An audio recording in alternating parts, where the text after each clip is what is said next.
You haven't worked out. You haven't even left your bed. So why do you feel absolutely drained by 10 a.m.? Because every single day, you make over 35,000 decisions. And your brain is not built for the infinite choices of modern life. Psychologists call it decision fatigue, the mental exhaustion that happens when you re-force to choose too much. And it's not just about big life choices. It's what should I watch? What should I eat?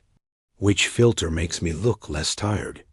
Every tiny decision chips away at your willpower, until you're too fried to do anything that actually matters. Studies show that after a day of constant micro-choices, people are more likely to 1. Procrastinate. 2. Impulse buy. 3. Choose unhealthy food. 4. Or just do nothing.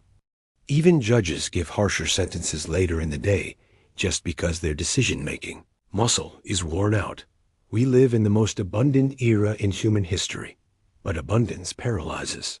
Netflix has 17,000 titles, and you watch nothing. Grubhub has 200 restaurants, and you're still hungry.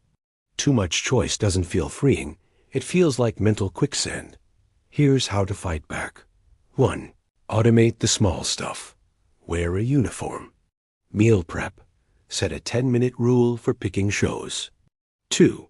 Limit options. Delete unused apps. Use top 3 rule only, compare 3 choices max. 3. Schedule decisions.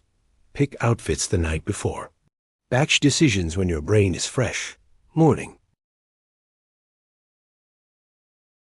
Your brain isn't weak. It's just overloaded. Reduce the noise and reclaim your mental energy. Try one of these tips today and let me know in the comments. What's one decision you're not making tomorrow? If you felt seen by this, hit like, subscribe, and share with someone who's always just scrolling. Your future self will thank you.